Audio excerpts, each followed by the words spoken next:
Latinoamérica ha visto surgir muchos íconos que destacan en diferentes campos, desde futbolistas que representan talento y perseverancia, hasta cantantes que conmueven a millones.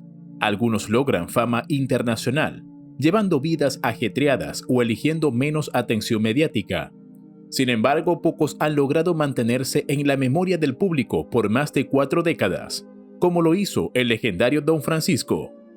Mario Luis Kreuzberger, conocido por su incansable esfuerzo para alcanzar y mantenerse en el éxito, ha dejado una huella profunda en la televisión.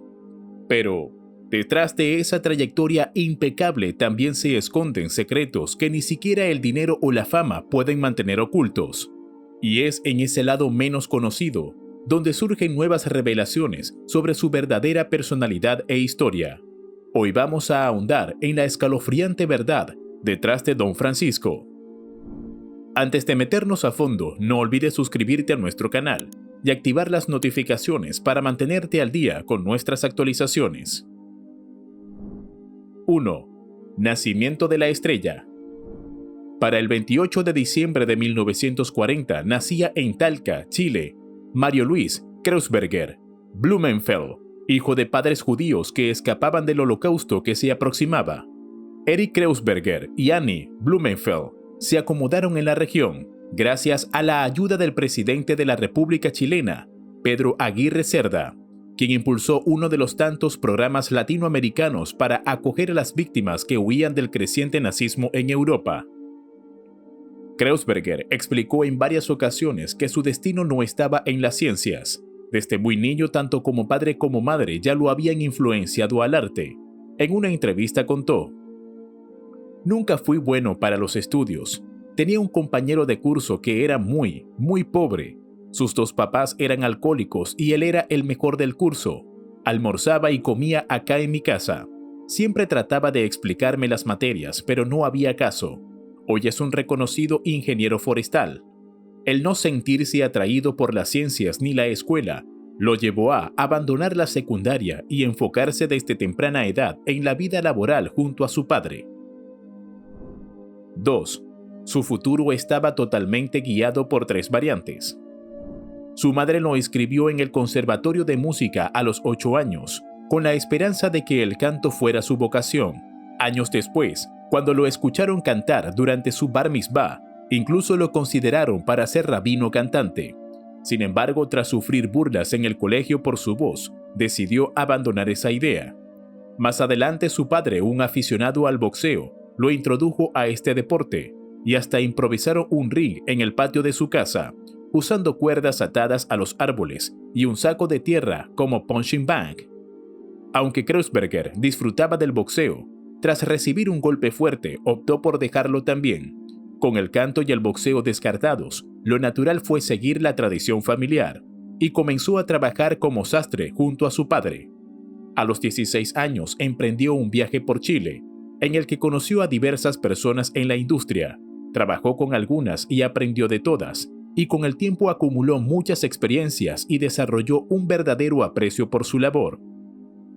Gracias al auge que estaba recibiendo el negocio, los Kreuzberger decidieron enviar a su hijo al extranjero para estudiar corte y confección en la Universidad Técnica de Nueva York, donde las cosas cambiarían, ya que sería ahí donde le tomaría cariño a la televisión. El nacimiento de Don Francisco. Luego de su regreso a Chile, Mario pasó un año aprendiendo los aspectos técnicos de la televisión en la Universidad Católica de Chile en Santiago. Quería entender todo sobre ella, estaba fascinado. Así que en 1961 decidió pedir trabajo a la oficina de Eduardo Tironi, director del Canal 13, donde gracias a las habilidades adquiridas por las clases de canto de su madre, fue capaz de mantener cierto éxito. En los estudios de este lugar fue que nació el personaje de Don Francisco Sisigen González, un judío alemán que contaba chistes y que tiempo después daría origen a su seudónimo, Don Francisco. 3. Al aire, Sábados Gigantes. Una vez que ingresó al mundo de la televisión, nunca se iría. Su primera tarea fue conducir Show Dominical, un programa que debutó en agosto de 1962. el mismo año en que la televisión llegó a Chile. El programa estuvo al aire por menos de un mes en su formato original, el cual tenía una duración de 8 horas. Era una mezcla variada de música, baile, comedia, reportajes de viajes, juegos, noticias y entrevistas. Posteriormente, el formato se redujo a una versión de 3 horas. Lastimosamente, Mario fue despedido, pero gracias al apoyo de su creciente audiencia, volvió al aire más fuerte que nunca. El pico de mayor éxito tanto de Sábados Gigantes como de Don Francisco se dio durante la década de los 80, cuando llevaban un rating considerable, ocupando aproximadamente el 80% de la sintonía total en Chile. A finales de la década de 2000, el programa fue reconocido en el récord Guinness como el programa de variedades con más horas de transmisión, superando las 14.000 horas a lo largo de sus 50 años de vida. Sin embargo, tras su última emisión en 2015, este récord fue superado por el programa Silvio Santos, un programa de variedades brasileño presentado por Silvio Santos, que comenzó a emitirse el 2 de junio de 1963 y continúa transmitiéndose de manera ininterrumpida hasta la actualidad. 4. En camino a la internacionalización. El programa comenzó a subdividirse en varias secciones y llegado a un punto dio un gran salto cuando se trasladó a Miami, Estados Unidos. Persuadido por Ronald Barral, uno de los presentadores más populares de la televisión latina en Estados Unidos en ese momento, y conductor del programa de variedades puertorriqueño Super Sábado, Kreuzberger aceptó llevar la franquicia de Sábados Gigantes al mercado estadounidense. Joaquín Blaya, en ese entonces máximo ejecutivo de la cadena Spanish International Network, SIN, ahora conocida como Univision, le dio la oportunidad de ingresar a la televisión hispana de Miami, Florida, inicialmente como coanimador y asesor en el desarrollo del programa para ese país. En 1986 se transmitió el primer Sábado Gigante para el público latino de Estados Unidos. En esa versión, que se emitió hasta 1988, el actor cubano Rolando Barral fue el presentador principal, mientras que Don Francisco actuaba como coanimador, aun siendo un desconocido para esa audiencia. Este cambio marcó el inicio de la internacionalización del programa, que con el tiempo se convirtió en uno de los shows más longevos y exitosos en la historia de la televisión hispana. Como la cadena de televisión en español más grande en Estados Unidos, Univision, logró llevar a Sábado Gigante al 90% de los hogares hispanos en 2002, justo cuando Don Francisco celebraba el 40º aniversario de su carrera en la televisión. 5. Se divide en secciones. Durante su recorrido por la televisión, Sábado Gigante constó de varias secciones, algunas con más tiempo en pantalla que otras, con concursos como la Cámara Viajera, una sección inspirada en los viajes de Kreuzberger como Sastre, así como también Usted no conoce Chile y El Chacal de la Trompeta, además de entrevistas y sketches cómicos. Don Francisco no solo conducía el programa, sino que también jugaba un rol activo en la creación de muchos de estos segmentos, haciendo que la audiencia se sintiera parte del show. A lo largo de los años también participaron grandes figuras de la música, el cine y la televisión, quienes encontraron en el programa una plataforma para promocionarse a nivel internacional. Por supuesto, algunos de estas secciones no fueron bien recibidos por la crítica en general. Una de ellas es el controversial Miss Colita, donde las participantes desfilaban y eran juzgadas principalmente por su figura, en especial por su trasero colita. Aunque polémica, esta sección era muy popular en su momento. 6. Don Francisco y la familia. Mario se casó con Teresa Mushnick en 1962 y juntos tuvieron 3 hijos, Vivian, Francisco y Patricio. A lo largo de su carrera, Don Francisco ha reconocido que su agenda de trabajo, especialmente con la producción de Sábado Gigante y sus múltiples compromisos en Chile y Estados Unidos, afectó su vida familiar, al punto de que tuvo que llevar a sus hijos al psiquiatra por sus ausencias prolongadas. El éxito de Sábado Gigante lo llevó a pasar largas temporadas viajando entre Santiago y Miami durante los primeros años del programa en Univision.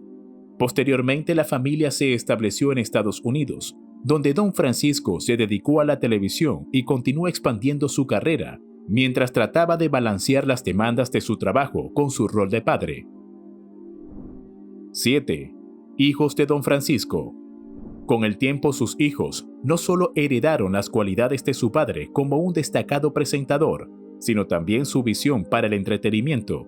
Patricio, uno de ellos, ha incursionado en la producción televisiva y otros proyectos, reflejando así el legado familiar. A pesar de los desafíos que conlleva equilibrar su vida profesional y personal, don Francisco ha contado con el constante apoyo de su esposa, Teresa. Su hija Vivian, conocida como Vivi, también tuvo un ingreso inesperado al mundo de la televisión. En 1998, mientras don Francisco inauguraba el restaurante temático Estudio Gigante en Santiago de Chile, su apretada agenda le impidió llevar a cabo las relaciones públicas del lugar, tarea que asumió Vivian. Gracias a esta experiencia fue invitada a participar en 2 programas emblemáticos de la época, Plaza Italia, de Rock and Pop, y Viva el Lunes, de Canal 13. Estas apariciones le permitieron descubrir su talento como presentadora y su potencial en la comunicación, abriendo nuevas oportunidades en el medio. Francisco el Mayor ha mantenido un perfil más bajo en comparación con sus hermanos, pero ha estado involucrado en el mundo del entretenimiento y los medios. Ha trabajado en producciones televisivas, aunque su enfoque ha sido más en la producción, detrás de las cámaras. 8. Una muestra de filantropía. En 1978, motivado por el deseo de retribuir al público el éxito alcanzado con Sábado Gigante, Mario Kruzberger decidió emprender un proyecto con un aporte concreto para el pueblo chileno que lo había llevado al estrellato. Con esta idea en mente, ideó una campaña benéfica destinada a recaudar fondos para un grupo necesitado. Para llevar a cabo esta iniciativa, don Francisco unió fuerzas con todas las emisoras de radio y canales de televisión del país, organizando una maratón de 27 horas ininterrumpidas en la que participaron animadores, periodistas y artistas. Además, se encargó de gestionar el apoyo de patrocinadores, garantizando el éxito de este ambicioso proyecto. 9. Nace la Teletón en Latinoamérica. En septiembre de 1976, durante un viaje a Estados Unidos, don Francisco, acompañado del periodista Héctor Olave, descubrió por casualidad un programa que cambiaría para siempre el curso de su carrera. Se trataba del The Jerry Lewis MDA Labor Day Telethon, una telemaratón presentada por el comediante Jerry Lewis, que desde la década de 1950 promovía la donación para la investigación y cura de la distrofia muscular. Este programa capturó la atención de Kruzberger, no solo por su formato, sino por la capacidad que tenía para movilizar a las audiencias y recaudar fondos significativos para una causa noble. De hecho, la primera edición de la telemaratón organizada por Lewis, junto a su compañero Dean Martin, había reunido la impresionante suma de $1 millón en 1958. Ese mismo año, en la sección de Sábado Gigante titulada «Usted no conoce Chile», don Francisco presentó un impactante reportaje sobre un niño discapacitado que su madre había atado para evitar que lastimara a sus hermanos. Este conmovedor caso, sumado a la experiencia vivida en Estados Unidos, encendió en Kruzberger la chispa para organizar una campaña sin precedentes en Chile. Así fue como comenzó a gestarse la idea de una maratón benéfica que movilizaría a todo un país, dando origen al Teletón, un programa de televisión de larga duración, producido y transmitido por las cadenas de televisión de ese país asociadas a Anatel, y en la que participan gran parte de los medios de comunicación escritos y radiales, a la vez que genera millones de dólares en utilidades para las empresas patrocinadoras asociadas con la campaña. 10. Aborreciendo la política. Para cualquier figura pública, uno de los momentos más delicados de la fama es durante eventos políticos, ya que se corren el riesgo de ser instrumentalizados por diversas ideologías. Mario Kruzberger entendió esto desde joven, en parte gracias a las enseñanzas de su madre. Según cuenta, durante la campaña presidencial de 1952, el encargado de animar a favor del candidato radical en la Plaza Ñuñoa era analfabeto, y para no perder su trabajo le ofrecía a Mario unas monedas para que hablara en su lugar. Un día mi mamá escuchó mi voz diciendo ¿por qué el candidato Pedro Enrique Alfonso? Y fue a la plaza. Me agarró, me sacó de ahí y me reprendió fuertemente. Venían de Europa con mucho miedo por la política y me dijo, nunca te metas en política, nunca. 11. Escribe 2 autografías. Para el año 2000, Mario decide publicar el libro ¿Quién soy? Una autobiografía en la que revela detalles personales y profesionales de su vida, incluyendo los desafíos que enfrentó en su carrera y su visión sobre el éxito. En este libro, Kruzberger se abre sobre sus orígenes humildes, su evolución en el mundo de la televisión y las lecciones aprendidas a lo largo de décadas en los medios. También publicó en 1989, Entre la espada y la TV, donde exploraba su trayectoria y cómo equilibró su vida personal con las exigencias de ser una figura pública tan influyente. 12. Comienza la controversia. Nadie puede huir de su pasado. Es una frase que resuena en muchos personajes públicos, y Mario Kruzberger no era la excepción. A lo largo de los años su vida estuvo marcada por éxitos y reconocimientos, pero también por episodios que han hecho tambalear su imagen. Algunas de las primeras críticas surgieron por el trato a los participantes de su programa, específicamente en la forma en que se conducían ciertos segmentos, que algunos consideraban humillantes o irrespetuosos. Pero esto fue solo el comienzo. Desde que Sábado Gigante dejó de grabarse en Chile en 1992, algunos artistas que brillaron en su época de oro, tales como Roberto King Valdés, Mandolino y otros, han cuestionado su débil valoración hacia los artistas chilenos.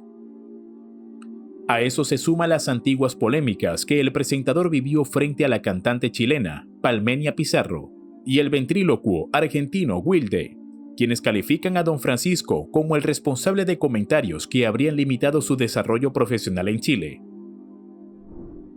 13. Primera gran controversia. El año 2011 trajo una de las primeras grandes controversias cuando una denuncia impactante llegó a los medios. Kruzberger fue acusado de acoso por una ex colaboradora, un episodio que fue llevado a los tribunales y que desató una ola de especulaciones sobre lo que ocurría tras bambalinas en el exitoso mundo de Don Francisco. Aunque la denuncia finalmente fue desestimada por falta de pruebas, muchos comenzaron a cuestionar qué tan verdadera era la imagen del abuelo televisivo que había construido durante años. 14. Todo empeoró. Uno de los temas más controvertidos es su rol durante los años de la dictadura militar chilena, encabezada por Augusto Pinochet. A pesar de que, en contraste con otras figuras mediáticas de la época como José Alfredo Fuentes, Patricia Maldonado o Benjamín McKenna, Don Francisco nunca participó activamente en actos políticos ni en movimientos vinculados al régimen. Lo cierto es que su papel en aquellos años ha sido objeto de especulación. Dos corrientes han emergido en torno a su figura, una que lo acusa de ser un colaborador indirecto de la dictadura y otra que defiende su aparente neutralidad política.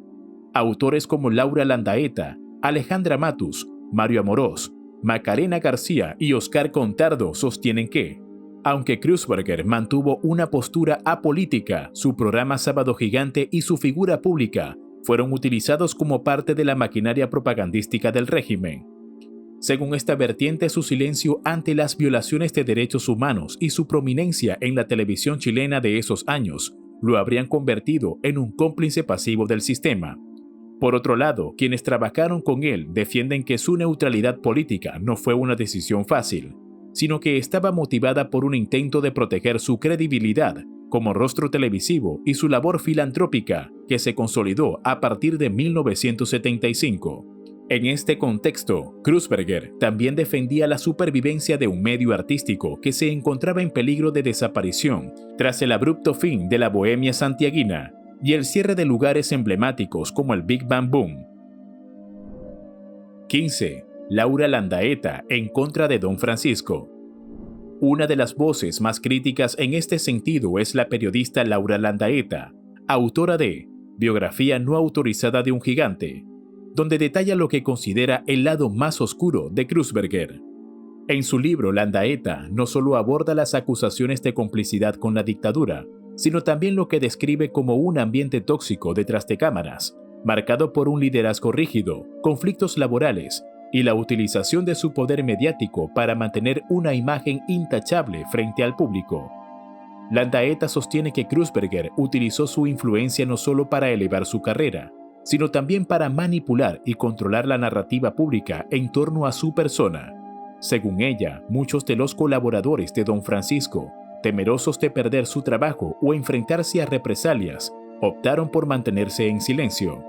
Esta revelación es parte de una narrativa más amplia que Landaeta construye en su libro, donde se argumenta que la figura de Kruzberger es mucho más compleja y menos benevolente de lo que el público ha creído durante años. 16. Cierre de Sábado Gigante y retiro de la Teletón. En marzo de 2015, Mario Kruzberger anunció su retiro de Sábado Gigante, el icónico programa que había estado al aire durante 53 años, convirtiéndose en uno de los más longevos de la televisión mundial. Su despedida se transmitió de manera especial, en la que recordó momentos significativos del show y agradeció a su audiencia por el apoyo brindado a lo largo de los años. En su último programa, destacó la importancia de la familia y la comunidad en su carrera, cerrando así un capítulo relevante en la televisión latinoamericana. En 2019 anunció su decisión de dar un paso al lado en la conducción del evento. Aunque su salida fue gradual, su retiro definitivo se llevó a cabo durante la Teletón de 2020. Mario expresó su deseo de que nuevas generaciones asumieran el liderazgo del evento, dejando un legado de compromiso social y solidario. A lo largo de su carrera, Don Francisco ha enfrentado diversas controversias y acusaciones. Sin embargo, muchas de ellas han sido negadas y en la mayoría de los casos no han contado con pruebas concluyentes. Si bien las opiniones sobre su rol en ciertos eventos varían, la realidad de estas afirmaciones es algo que solo Mario Kruzberger conoce con certeza. Para el público queda el espacio de la interpretación y, en algunos casos, la decisión de confiar en la imagen que el presentador ha proyectado durante décadas.